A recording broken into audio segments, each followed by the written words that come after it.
Reporter impact മൂവാറ്റുപുഴയിലെ വ്യാജ കള്ള് വിൽപ്പനയിൽ ഇടപെട്ട എക്സൈസ് വകുപ്പ്. വ്യാജ കള്ള് വിൽപ്പന അന്വേഷിക്കാൻ എക്സൈസ് കമ്മീഷണറുടെ നിർദ്ദേശം. എക്സൈസ് വിജിലൻസ് ഓഫീസർ അന്വേഷിക്കും. എങ്ങനെ ലൈസൻസ് കിട്ടിയെന്ന് പരിശോധിക്കും. റിപ്പോർട്ടർ പുറത്തു കൊണ്ടുവന്ന വാർത്തയിലാണ് ഇടപെടൽ.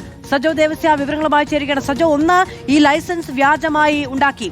ഇനി ഈ വ്യാജമായി ലൈസൻസ് ഉണ്ടാക്കിയ ഇടങ്ങളിൽ എത്തുന്ന കള്ളും വ്യാജമാണ്. തുടരെയുള്ള റിപ്പോർട്ടർ വാർത്തയിലാണ് ഇപ്പോൾ എക്സൈസ് വകുപ്പിന്റെ റിപ്പോർട്ട് വന്നിരിക്കുന്നത്. വ്യാജരേഖ ഉപയോഗിച്ച് എങ്ങനെ ലൈസൻസ് കിട്ടിയെന്നത് പരിശോധിക്കും.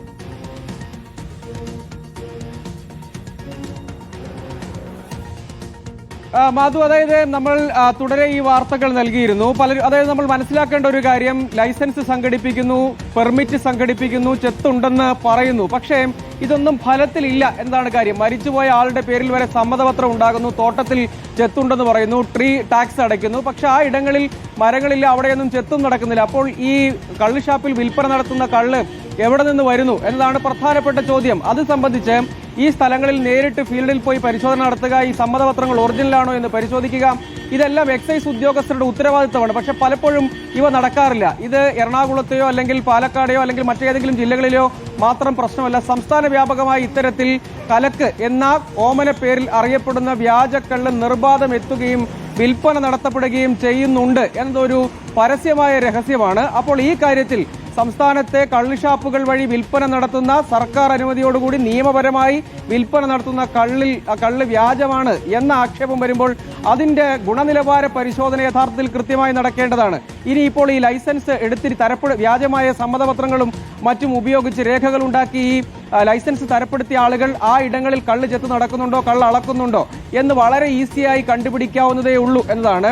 അത് തുടർച്ച ഏതായാലും എക്സൈസ് വകുപ്പ് മന്ത്രിയുടെ നിർദ്ദേശപ്രകാരം തന്നെ ആ വിഷയത്തിൽ അന്വേഷണവും ഇപ്പോൾ സംസ്ഥാന വ്യാപകമായുള്ള പരിശോധനയ്ക്കുള്ളൊരു നിർദ്ദേശവുമായി വന്നിരിക്കുന്നു. നല്ല കാര്യം. അതായത് ഇങ്ങനെ വിവിധങ്ങളായ കള്ള് ഷാപ്പുകൾ വഴി സംസ്ഥാനത്ത് വിൽപ്പന നടത്തുന്ന കള്ള് മറ്റെവിടെ നിന്നോ കയറി വരുന്നു, അതല്ലെങ്കിൽ കലക്ക്, നമ്മൾ നേരത്തെ സൂചിപ്പിച്ചതുപോലെ കലക്ക്, അങ്ങനെ പല പേരുകൾ അറിയപ്പെടുന്ന, ഓമന പേരുകൾ അറിയപ്പെടുന്ന കള്ള് നിർബാധം യഥേഷ്ടം ഈ നിയമത്തിന്റെ സാധ്യതകളൊക്കെ ഉപയോഗിച്ചുകൊണ്ട് തന്നെ നിയമപരമെന്ന് നമ്മൾ കരുതുന്ന ഇടങ്ങളിൽ വ്യാജൻ വിൽപ്പന നടത്തുന്നുണ്ടെങ്കിൽ എത്രമാത്രം ഞെട്ടിപ്പിക്കുന്നതാണ്, എത്ര ഗുരുതരമായ പ്രത്യാഘാതം അത് ഉണ്ടാക്കും എന്ന് ആലോചിച്ചാൽ മതി.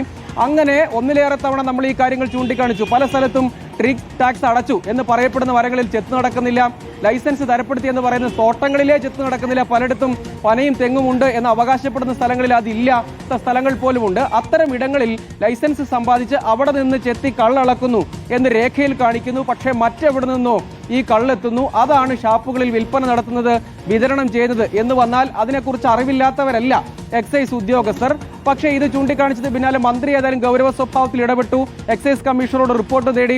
അതിന് പിന്നാലെയാണ് ഈ തരത്തിൽ വിശദമായ ഒരു പരിശോധനയിലേക്ക്, ഗുണനിലവാര പരിശോധനയടക്കം സംസ്ഥാനത്ത് വ്യാപകമായ പരിശോധനയിലേക്ക് പോകാൻ ഒരു തീരുമാനമെടുത്തത്. അപ്പോൾ കൃത്യമായ അന്വേഷണം നടത്തിയാൽ ഈ കള്ളക്കളിയെല്ലാം വെളിച്ചത്ത് വരും. Reporter impact. വ്യാജ ലൈസൻസ് കേസിൽ എക്സൈസ് അന്വേഷണം നടത്തുമെന്നതാണ് ഇപ്പോൾ പുറത്തുവരുന്ന വാർത്ത. ലൈസൻസ് സംഘടിപ്പിക്കാൻ വേണ്ടി വ്യാജരേഖകൾ ഉപയോഗിച്ചു, ജീവിച്ചിരിപ്പില്ലാത്ത ആളുകളുടെ ഡോക്യുമെന്റുകൾ ഉപയോഗിച്ചു. ഇനി അങ്ങനെ ഉണ്ടായ ലൈസൻസിന്റെ പേരിൽ വിൽക്കുന്ന, അതേ ഷാപ്പുകളിൽ വിൽക്കുന്ന കള്ള് പൂർണ്ണമായും വ്യാജമാണ് എന്ന് തെളിയിക്കുന്ന ശബ്ദ സന്ദേശങ്ങളടക്കം പുറത്തുവരികയും ചെയ്തു. ഇതിലൊക്കെയാണ് ഇപ്പോൾ എക്സൈസ് വകുപ്പിന്റെ ഇടപെടൽ ഉണ്ടായിരിക്കുന്നത്.